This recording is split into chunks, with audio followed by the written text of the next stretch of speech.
आज की इस वीडियो में हम बात करने जा रहे हैं माननीय सुप्रीम कोर्ट का एक बहुत ही महत्वपूर्ण जजमेंट के बारे में।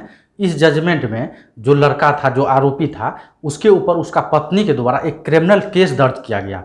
उसके बावजूद भी वो गवर्नमेंट जॉब में गया और गवर्नमेंट जॉब में उसे जो है ज्वाइनिंग करवाया गया।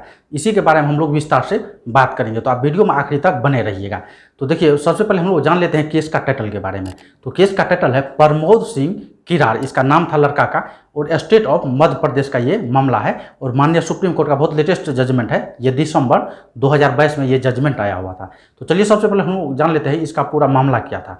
ठीक है, यदि आप इसका जजमेंट का लिंक चाहते हैं तो स्क्रीन पर जो है इसका केस नंबर वगैरह हर चीज़ हम शो कर दिए हैं, आप गूगल में सर्च करके डाउनलोड भी कर सकते हैं।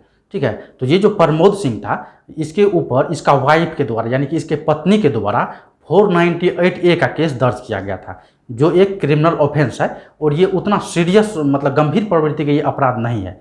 ठीक है, और 2006 में ही ये प्रमोद सिंह के ऊपर इसका पत्नी के द्वारा ये आरोप लगा दिया गया था। उसके बाद जो है इसमें पूरा इन्वेस्टिगेशन हुआ, चार्जशीट कोर्ट में दाखिल किया गया, ट्रायल चला। ठीक है, और यदि कोर्ट में ट्रायल चलने लगा तो उस बीच ट्रायल के दौरान ही ये आपस में ये लोग सेटलमेंट कर लिया, कंप्रोमाइज़ कर लिया। ठीक है, कंप्रोमाइज़ करने के बाद जो है माननीय न्यायालय के द्वारा ये प्रमोद सिंह जो किरार था, इसको बेइज्जत बरी कर दिया गया।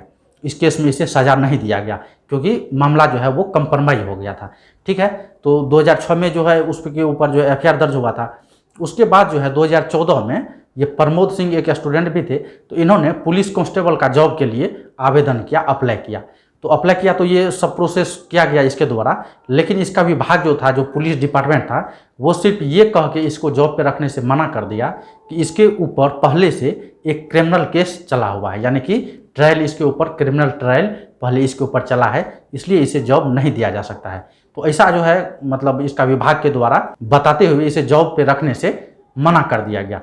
और उसके बाद जो है प्रमोद सिंह, इन्होंने हाईकोर्ट का दरवाजा खटखटाया और माननीय हाईकोर्ट के द्वारा प्रमोद सिंह के फेवर में जजमेंट दे दिया गया। और माननीय हाईकोर्ट के द्वारा कहा गया कि इसे इमीडिएटली जो है ज्वाइन करवाइए पुलिस के जॉब पे, यानी कि इन्होंने कांस्टेबल का आवेदन किया था, कांस्टेबल लेवल का जॉब था। उसके बाद इसका जो डिपार्टमेंट था, जो पुलिस विभाग था, उसके द्वारा डिवीजन बेंच में वो अपील कर दिया गया। इसका डिपार्टमेंट के द्वारा, पुलिस डिपार्टमेंट के द्वारा डिवीजन बेंच में अपील किया गया।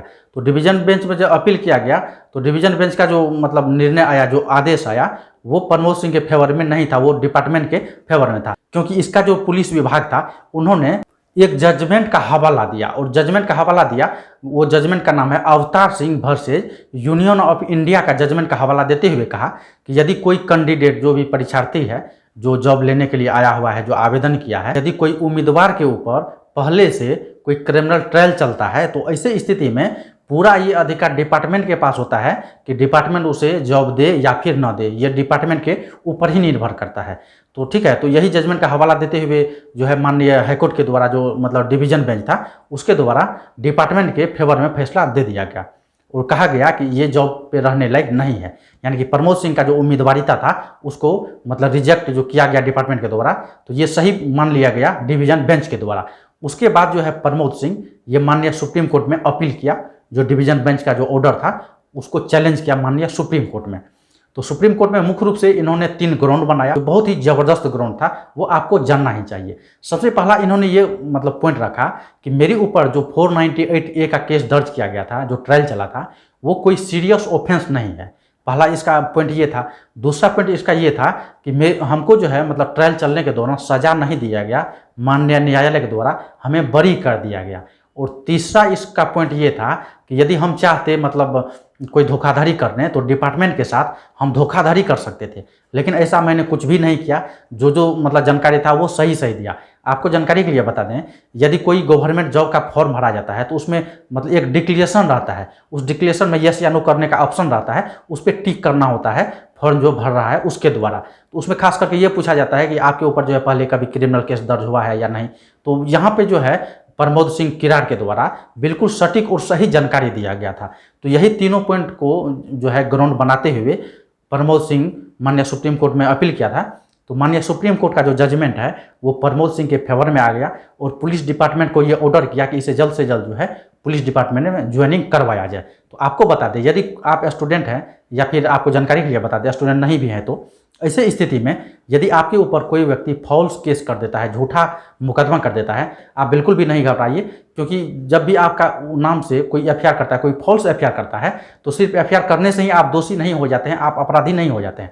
अपराधी माननीय न्यायालय के द्वारा मतलब तय किया जाता है कि कौन व्यक्ति अपराध है और कौन मतलब अपराधी नहीं है। ठीक है, तो सिर्फ एफआईआर होना आजकल आम बात हो गया है। तो ऐसी स्थिति में यदि आपके ऊपर एफआईआर होता है तो जल्द से जल्द आप पुलिस प्रशासन से मिले और आप अपना नाम को वहाँ से छटवा लें, यानी कि जो एफआईआर है उसको एफआईआर में बदल दे, फॉल्स रिपोर्ट करवा दे यदि आपके ऊपर फॉल्स एफआईआर है। तो ऐसी स्थिति में, और मान लीजिए यदि पुलिस वाला आपका नहीं सुन रहा है, आप जो कहते हैं वो नहीं मतलब मान रहा है पुलिस वाला, या फिर ऐसा भी हो सकता है पुलिस वाला सामने से मिला हुआ है, तो ऐसी स्थिति में उस केस का आप सीबीआई जांच भी करवा सकते हैं, या फिर आप डायरेक्ट माननीय न्यायालय में यानी कि माननीय हाईकोर्ट में जाके उस एफआईआर को चैलेंज कर सकते हैं कि आपके ऊपर फॉल्स मुकदमा किया गया है। ठीक है, तो ऐसी स्थिति में आप बच सकते हैं, कोई दिक्कत नहीं होने वाला है। हालांकि इस विषय पर हम पहले भी वीडियो बना चुके हैं कि यदि आपका नाम एफआईआर में दे दिया गया है गलत तरीका से, मतलब झूठा आपके ऊपर एफआईआर कर दिया गया है, तो उस एफआईआर को आप कैसे रिजेक्ट करवा सकते हैं, ये टोटल टॉपिक पर हम पहले वीडियो बना दिए हैं, तो आप मेरा प्रीवियस वीडियो जाके देख सकते हैं। साथ ही साथ हम ये भी पहले वाला वीडियो में बता चुके हैं कि यदि आप कोई केस में पुलिस जांच कर रहा है और आपको लग रहा है कि पुलिस सही जांच नहीं कर रहा है, तो ऐसी स्थिति में कोई केस में आप सीबीआई जांच कैसे करवाएंगे, इस विषय पर भी हम पहले वीडियो बना दिए हैं, तो आप मेरा प्रीवियस वाला वीडियो जाके देख सकते हैं।